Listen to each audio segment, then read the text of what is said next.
ก็ซอยเคยได้ยินข่าวอยู่ได้ช่วงดังๆคือว่ามีหนุ่มทางใดอันมามอบเงินให้ทางสาวบุญเปียงบ่เท่าใดผู้ใหญ่แต่ว่าเพิ่นบ่ได้บอกชื่อโอ้คือว่าหลายนั่นอยู่ได้บ่10,000 20,000เพิ่นบ่ล่ะได้ล่ะตอนนี้มีคนหักคนล้มแล้วบ่เดี๋ยวนี้บ่ยังโสดคือเก่าบ่น้อยแม่นบ่เพิ่นได้เห็นคลิปนี้เพิ่นเสียใจเด้เว้าบ่นั่นน่ะเนาะอ้อตามชื่อได้น้องไทยบ่มีบ่ยังชเพิ่นบอกลูกบางคนก็เปลี่ยนงามขึ้นบางคนก็ถอยลงเนาะบางคนก็ซ้ำเก่าได้ลูกแล้วอย่าขี้หมูบ่น่าอย่าขี้ไก่บ่เปคือเพิ่นว่าแหล้วเนาะมาหาก็คือแบบว่าบางคนเพิ่นก็อาจสนใจเนาะบางคนเพิ่นก็ถามหาเฟซหา LINE ว่าทางสาวมุกดาก็บ่มี LINE เนาะนู่นนี่นั่นก็ว่าไปแหละในความสนใจของเพิ่นพี่น้องเอ้ยบางคนก็ว่าอยากมาหาแต่ว่าย่านน้องอุทัยนี่สิออกมาหาอยู่บ่ว่าซั่นคนเฮายังบ่เคยโอ้เคยร่มกันหันนะแบบว่าแบบผ่านเห็นทางคลิปทางหยังสินะอีหล่ะก็มาได้อยู่เนาะบางคนเพิ่น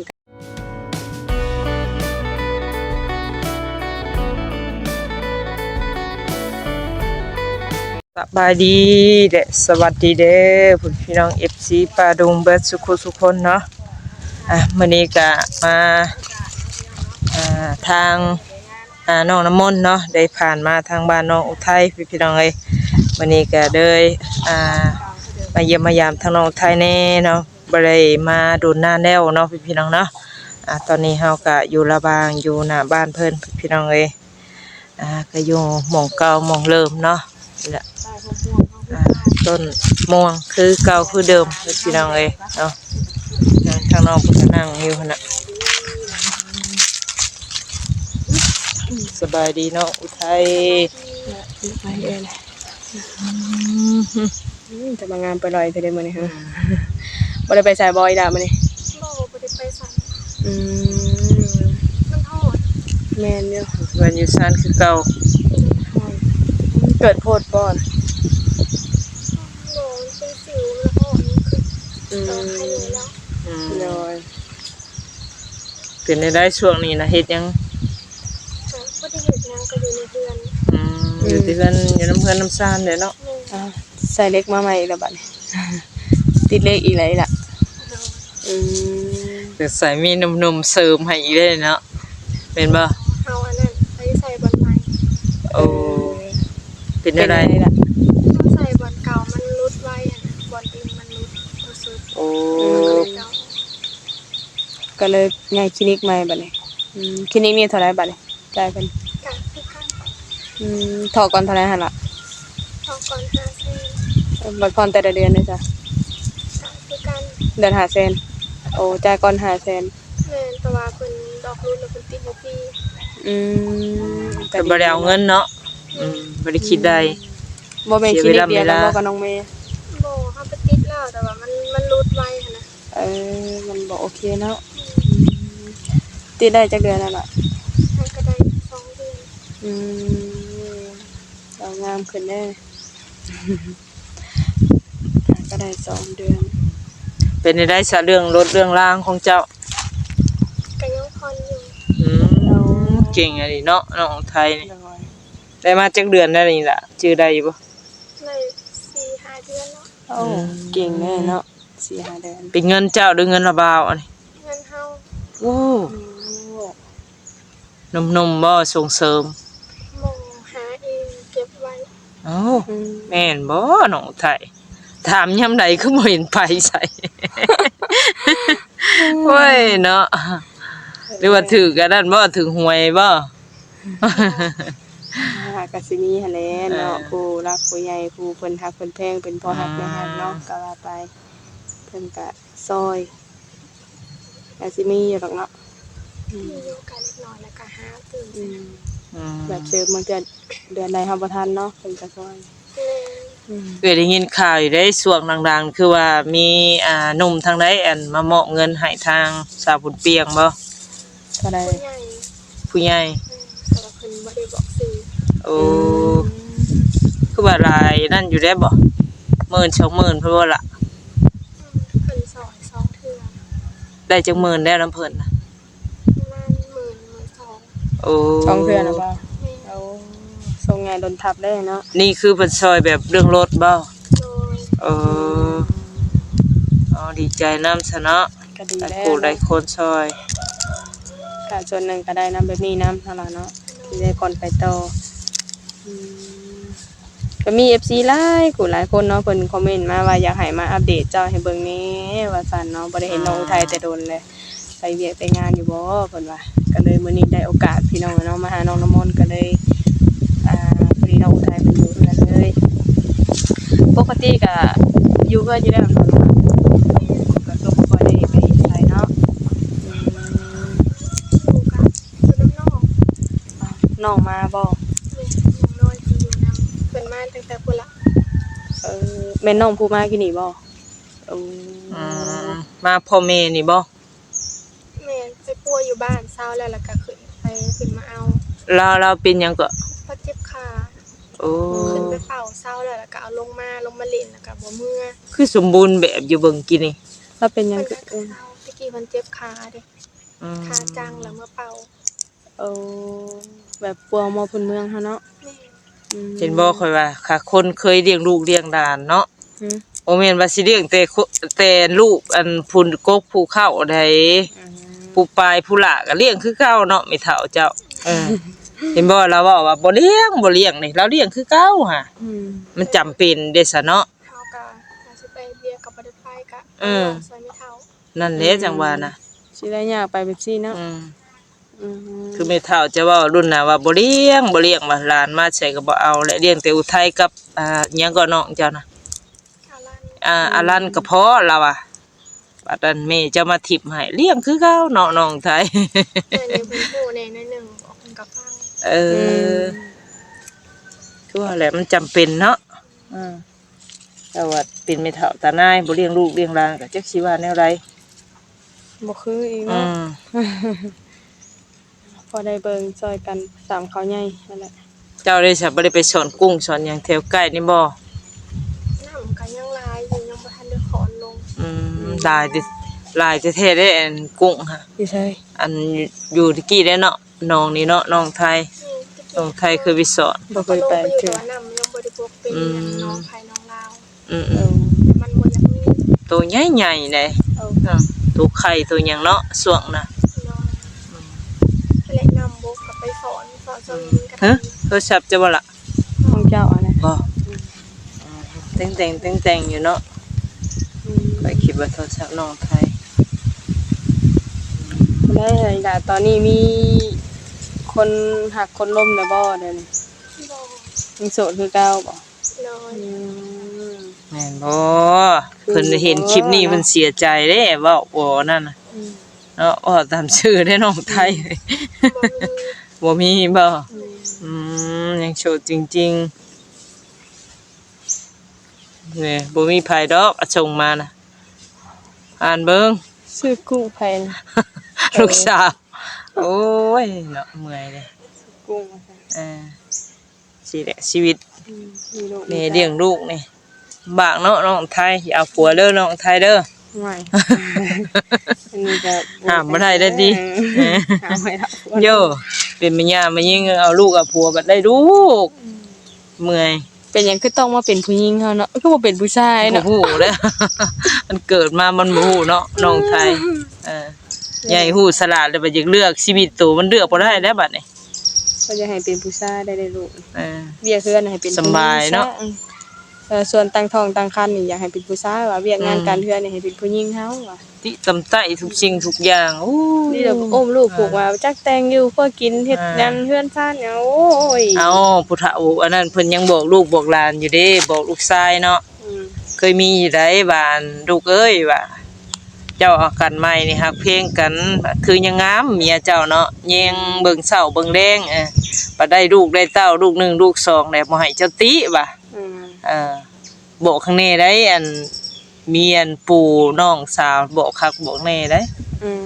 บ่ให้ติว่าขี้ได้หรืองาม แนวใดมายิ่งได้ลูกได้เต้ามันก็สิเปลี่ยนแปลงวาสนามันก็บ่คือเก่าปกติว่าเพิ่นแม่นเพิ่นบอกลูกบางคนก็เปลี่ยนงามขึ้นบางคนก็ถอยลงเนาะบางคนก็ซ้ำเก่าได้ลูกแล้วอย่าขี้หมูบ่น่าอย่าขี้ไก่บ่เปคือเพิ่นว่าแหล้วเนาะแต่มันสิเป็นแน่เนาะน้องไทยยังสาวก็แย่งใส่ก็คือว่างามเกลี้ยงไปเบิดแล้วอย่าคิวบ่ได้อย่าขี้ไก่ก็บ่แปลวเอาเจ็บๆโซๆได้บางคนก็เนาะน้องไทยเป็นประมาณนั้นเนาะคือเพิ่นว่าได้ผัวดีมีสีแก่โตได้ผัวบ่ดีได้ซะพาโตมันหมอสมปีแล้วเสื่อมเสียไปเบิดแหละเนาะเป็นปิ่นนั่นล่ะเพิ่นทักมาหาสาวมุกดาอยากให้มาหาก็คือแบบว่าบางคนเพิ่นก็อาจสนใจเนาะบางคนเพิ่นก็ถามหาเฟซหา LINE ว่าทางสาวมุกดาก็บ่มี LINE เนาะนู่นนี่นั่นก็ว่าไปแหละในความสนใจของเพิ่นพี่น้องเอ้ย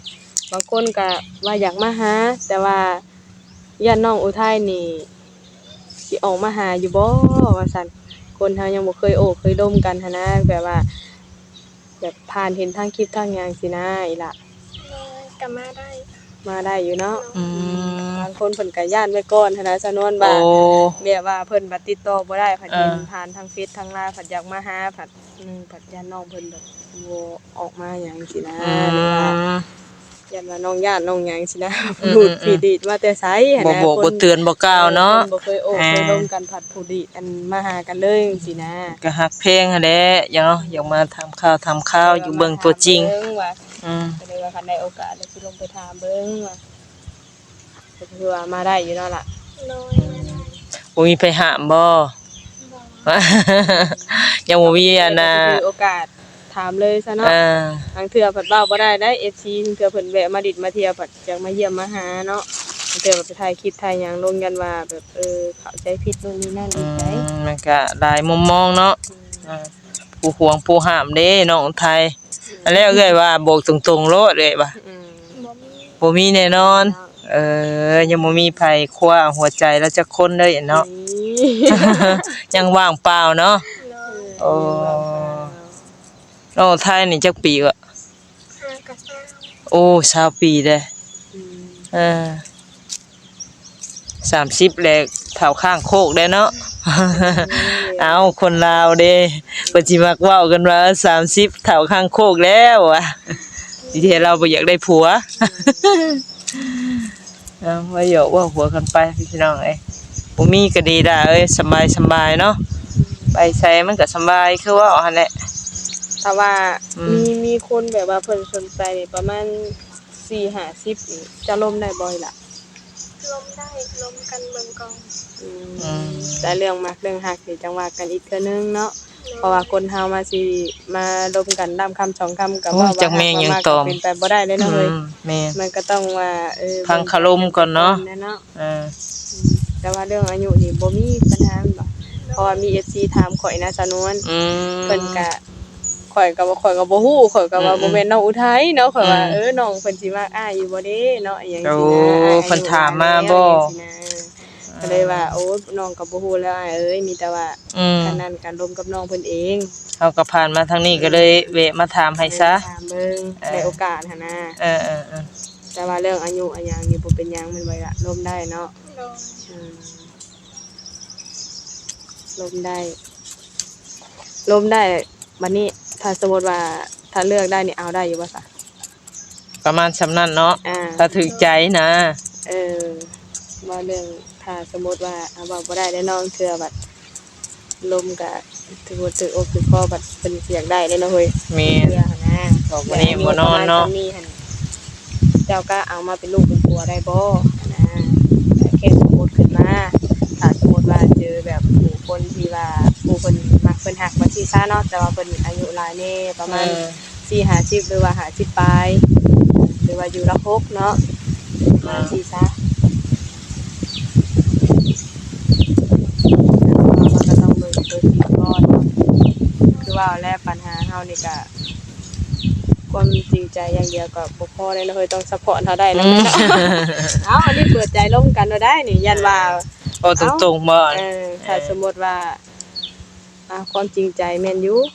แต่เรื่องอื่นแบบมันก็ต้องเรื่องนี้นำเนาะมันก็ต้องซัปพอร์ตเฮาได้เฮาอายุได้กว่าอายุหลายก็คือว่าแล้วเฮาก็อยากได้คนที่ว่าซัปพอร์ตเฮาเทคแคร์เฮานำแน่หั้นแหละเอ้ยเนาะกุมหุ่มเฮานำแน่หั้นแหละว่าแล้วอันนี้คือถ้าว่าถามน้องไทยตกลงเนี่ยถือว่าเพิ่นสิมาเยี่ยมมายามบ่ข่อยก็ยังบ่ฮู้เห็นแต่ตอนนั้นน่ะเพิ่นว่าเพิ่นอยากมาหาแต่ว่าข่อยผัดบ่มีโอกาสได้ลงมาหาน้องอุทัยแต่คันคือว่าสิมาผัดย่านแบบน้องอุทัยบ่บอกล่วงหน้าเนาะคันว่าผู้นี้บ่ไปพบน้องนี่ไปหั่นหรือว่าบ่พร้อมบัดนี้ก็เลยได้โอกาสก็เลยมาถามเบิ่งบัดนี้ก็หลายคนอยู่ถามข่อยมาน่ะซะเนาะได้อยู่ 3-4 คนเพิ่นก็อยากเพิ่นก็บ่ได้ว่านั่นดอกแบบเพิ่นก็อยากมาในนามที่ว่ารู้จักนี่แหละแบบเคยเห็นแบบเป็น FC หยังหั่นน่ะหลายแม่นๆฮักแพงนี่ล่ะเนาะเพิ่นก็มาลาวแล้วก็โอกาสแล้วก็พออันนี้เพิ่นก็อยากมาเยี่ยมมาหาเลยอันเรื่องหัวใจนะเฮาก็บ่ฮู้เนาะอันนี้ตอบให้บ่ได้ขึ้นอยู่กับ2คนร่วมกันลากันไปตัวนี้เนาะในนามสะพานบุญนะเฮาก็ได้เป็นสะพานมาต่อให้ก่อนเนาะแต่นี่ก็คือถามเบิ่งคร่าวๆพี่น้องเนาะพอได้โอกาสพอดีได้พบน้องเพิ่นก็เลยได้ถามน้องเพิ่นไปเรื่องนี้นำเนาะเรื่องความมักความฮักนำพี่น้องเลยแต่ปัจจุบันนี้ก็ยังโสดคือเก่าน้อยล่ะเนาะโสดคือเก่าคือสิเว้าแล้วแบบว่าการสิเปิดใจแบบลมอีกก็ต้องคิดคักๆคั่นแหละนั่นล่ะเนาะถือว่าเพิ่นมากับพร้อมเนาะล่ะเนาะพร้อมต้อนรับเพิ่นยามใดก็ได้แม่นบ่ก็คือช่วงนี้เจ้าก็อยู่เฮือนตลอดแม่นบ่ล่ะแม่นอยู่เฮือนตลอดยินดีต้อนรับทางน้องเพิ่นก็เนาะเพราะว่า FC มาแต่ทางใดนะพี่น้องเนาะทางฮู้จักก็ดีบ่ฮู้จักก็ดีก็ถือว่าเขามาหาได้แม่นบ่เนาะต้อนรับยินดีต้อนรับเสมอก็คือว่าแล้วสิมาทางสาดาก็มาทางช่อง YouTube แล้วก็สิโอเคกว่าเนาะอย่างน้อยก็พอได้ฮู้จักหันนะถ้าผู้ดู FC มาผู้เดียวก็โยบ่กล้าได้เนาะเพิ่นก็บ่กล้าได้แบบมาโดดๆเลยก็บ่ได้เนาะคันน้องเชื่อจ้าว่าเฮาเคยเคยโทรหากันเนาะยังว่าไปหามาแวะก็ยังไปอยู่พี่น้องคันมาก็แบบว่าผู้ดูมาหาน้องท้ายรถก็คือว่าหั่นแหละเนาะอย่าเราตกใจนะพี่น้องจะคนมาแต่ไสเนาะบ่ฮู้จักว่ามาจะโรหน้ากันคือว่าหั่นแหละจักคมเว้าได้เนาะน้องไทยเอื้อยพามาแหละโอเคอยู่แม่นบ่บ่ตีน้องแน่เนาะเป็นแม่ย่าแม่ยิงก็ย้านคือว่าแหละอันนี้ก็ยังบ่แน่ล่ะนี่ก็คือได้ยินข่าวจาก FC เนาะทางสมุกก็บ่ฮู้ว่าเพิ่นสิมาหรือบ่ได้มาเนาะคันมาบ่มาถ้าได้เข้ามาก็สิมาแจ้งอีกเนาะคันบ่ได้ก็สิพามาเซอร์ไพรส์นะติดตามต่อไปเนาะได้โอกาสนะพี่น้องเนาะถามถ่ายเลยก็มาถามเลยว่าหัวใจยังว่างอยู่บ่หั่นนะว่างเก่าล่ะบ่ล่ะโสดเนาะคือเก่าหรือว่าบ่ได้เปิดใจร่มบ่อยล่ะหรือว่าแบบหรือว่าอยากคุยอยากหยังอยู่บ่แต่บ่มีคนร่มอยู่นี่บ่หรือว่าอะไรคุยได้ถ้าเข้าใจกันคุยได้แต่ว่าเรื่องสู้เรื่องแฟนนี่ก็ว่ากันอีกเทื่อนึงเนาะ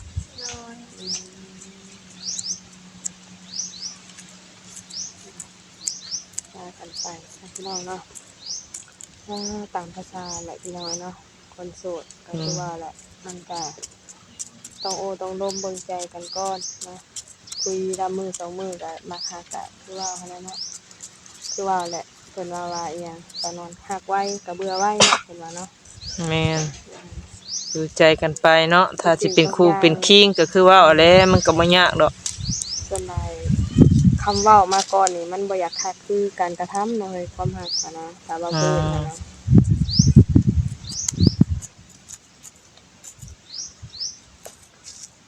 นี่ก็ถือว่าแวะเวียนมาดิดมาหัวน้องอุทัยคือเก่าพี่น้องเอ้ยก็ถือว่าช่วงนี้ก็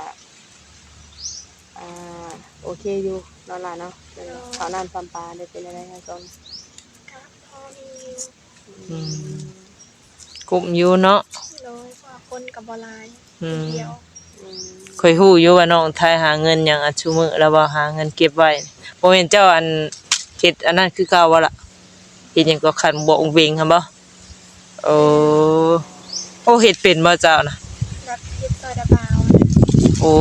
แบบจ้างโดยเฉพาะเจ้า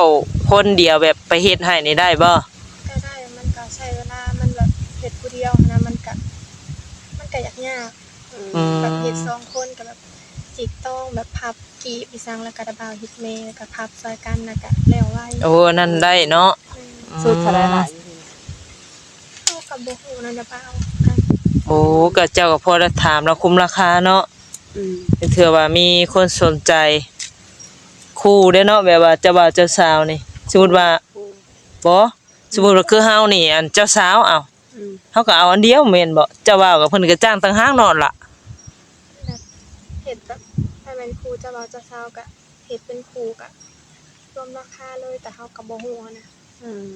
เฮาเห็นแต่ดาบาวว่า โอ้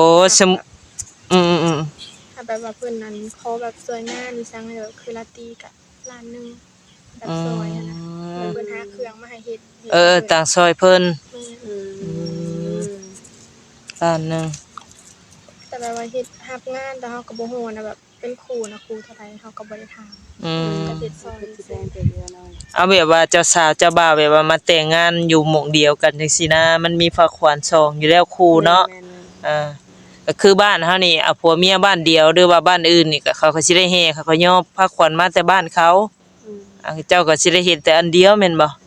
แล้วก็เฮ็ดเป็นสูตรมีผ้าคันหมากคันคอนำจุดนึงเลย โอ้บ่แล้วตกแต่งให้เลยนะอันนี้โอ้มูลค่าระยะล้านหนึงหรือล้านปลายจังซี่บ่ กับหลวงหัว ยังบ่แน่เนาะ 2ล้านปลายมันจะบ่เป็น แบบว่านั้นเพิ่นเฮ็ดงานแต่งใหญ่ๆน่ะเนาะมีคันหมากคันหยังมีเงินมีหยังใช้หั่นบ่ งามเลยเห็นเพิ่นเฮ็ดแล้วเนาะอันนี้ก็อีกหนึ่งอาชีพที่ว่าน้องอุทัย ถือว่าเงินวิเศษได้นี่เนาะ แล้วช่วงนี้ก็ได้ทำงานเลยอยู่บ่ล่ะ แต่หักอยู่ เพราะมันเป็นโซนเทศกาลงานแต่งเนาะ มันก็หลายได้ช่วงนี้เนาะงานแต่ง มันหักหลายก็บ่ไหวงาน2งานก็ได้อยู่ถ้าเป็นงานควบก็บ่ได้ ใบตองในสละเสื้อบ่ เอาในเพื่อนเนี่ยนะ โอ้นี่บ่น้ำนี่บ่ แม่ โอ้ก็บ่อยากงามปานใดเนาะอยากเดืองๆช่วงนี้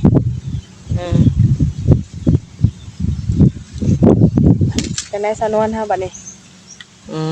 ถ้าว่านั่นก็บ่มีหยังถามน้องก็สิได้มื้อแล้วบัด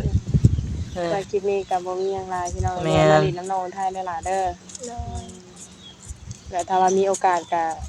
เรียกไปเข้ามาเยี่ยมมาหาใหม่ ถ้ามีข่าวดีก็สิส่งบอกล่วงหน้า แจ้งอีกทีหนึงเนาะ